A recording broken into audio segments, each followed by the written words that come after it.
Hi there, and welcome to this day in history for December 13th. December 13th is the 347th day of the year in the Gregorian calendar, 348th in leap years, with 18 days remaining to the end of the year. The other day we looked at the word nice and its history and origin, and that made me think of the word nice.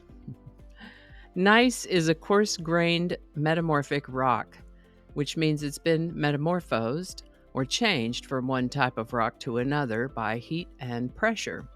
In this process of metamorphosis, the rock usually stays mostly solid but recrystallizes to a new texture or mineral composition. Gneiss, as I mentioned, is a metamorphic rock, and some of its characteristics are that it shows a particular kind of banding, along with a few other specific characteristics. In gneiss, being a coarse-grained rock, mineral grains can be fairly easily seen with the unaided eye. Interestingly, even though these compositional layers are pretty obvious, gneiss isn't necessarily much for fracturing along these layers. Since gneiss is a metamorphosed form of rock, it might be further described by the predominant mineral contained in it, such as granite gneiss, diorite gneiss, garnet gneiss, and so on. Gneiss can be metamorphosed from rock that was originally igneous or from rock that was originally sedimentary, as gneiss simply describes a type of rock that became rearranged under heat and pressure. The word gneiss comes to us from an old High German word that meant spark. First known use of the word gneiss is in the 1750s. Nice. And remember, if you have a word you'd like us to explore in this Word of the Day segment, drop it in the comments. We'll take a look at it. And with that, prompted by the Protestant Reformation, the Catholic Church initiated the Council of Trent on December 13, 1545. The Council of Trent is generally considered to be the embodiment of the Counter-Reformation. On December 13, 1623, the Plymouth Colony established the system of trial by a 12-man jury in the American colonies. This is the birthday of Mary Todd Lincoln, born December 13, 1818. She was the wife of President Abraham Lincoln, making her the 16th First Lady. She was a staunch supporter of her husband, and as we all know, President Lincoln was assassinated while in office. The Lincolns had 4 sons, the middle 2 of whom died in childhood. The youngest of the 4 died at the age of 18 with some sort of breathing problem, tuberculosis, pleurisy, pneumonia, something like that. The oldest son, Robert, was the only one of the Lincoln boys to outlive his parents. Mrs. Lincoln suffered from migraines and depression off and on most of her adult life and died in 1882 at the age of 63. This is the birthday of actor Van Heflin, born December 13, 1908, in Walters, Oklahoma. I learned right along with you all as I do the research for these episodes, and I learned that he went to class in high school in Oklahoma City, where my own dad went, and also went to OU, Oklahoma University, also where my dad went. Van Heflin acted in theater beginning in the 1920s, radio and film playing mostly character parts, and a string of parts as a leading man with a filmography dating from 1939. He played in several westerns such as Shane, 310 to Yuma, Santa Fe Trail, and Gunman's Walk, just to name a few. I count around 30 or so movie parts, over a dozen television parts, and several radio drama parts. Van Heflin passed in 1971 at the age of 62. The Apollo 17 mission team, Eugene Cernan and Harrison Schmitt, made their 3rd and final extravehicular activity, also known as an EVA, or the moonwalk, on December 13, 1972. So far, they are the last humans to set foot on the moon.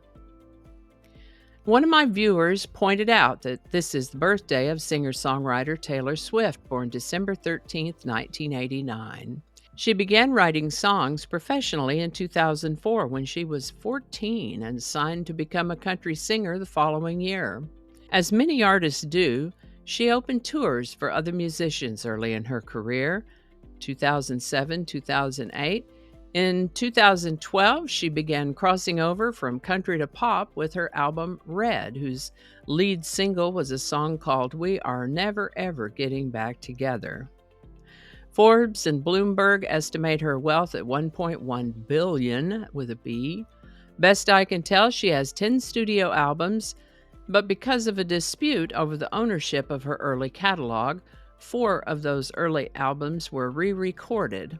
Looks like she has 60 singles as a lead artist, 8 as a featured artist, and 40 promotional singles, and 123 other songs that charted even though they weren't released as singles. Interestingly, her younger brother Austin Swift is also in show business, and their grandmother was a television personality and opera singer, Marjorie Finlay. And that's Taylor Swift. Today's song, then, is We Are Never Ever Getting Back Together by Taylor Swift. Released in 2012 as the lead single from her album Red, that's an album in which she experimented with electronic elements, foreshadowing a crossover from country to pop. There's come to be sort of a meme around Taylor Swift that she writes songs about romances that didn't work out. And We Are Never Ever Getting Back Together appears to express annoyance at an old beau who wants to rekindle a relationship. It's said to have a catchy melody and radio-friendly sound, and while it became her first Billboard Hot 100 #1 record, some have said the lyrics were substandard to her usual songwriting abilities. I haven't listened to the radio or watched TV in ages, so if I've ever heard a song of hers, I don't know it, but I did listen to this one in preparation for today's video. We Are Never Ever Getting Back Together by Taylor Swift. Link in the description. And I think that's going to do it for us today. Thank you so much for watching. Consider subscribing if you haven't already. Feel free to share this video with a link in your email, messaging, or social media. If you enjoyed this series, check out the playlist that contains these videos, and I'll put a link to that in the description.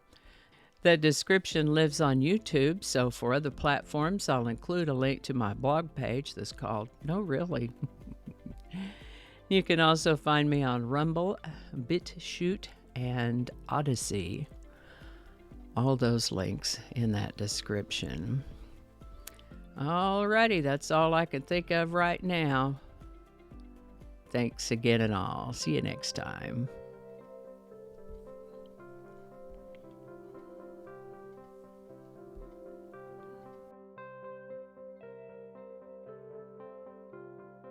This is the birthday. I didn't get that. Could you try again? I wasn't talking to you. Hi there, and welcome to This Day in History for... Oh, where's your microphone? Okay. We don't want to say the same thing twice. Oh, get your microphone.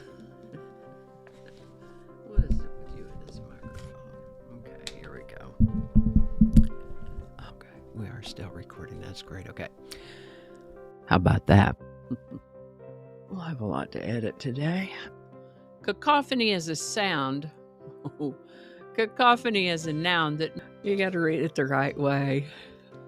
Let's start over.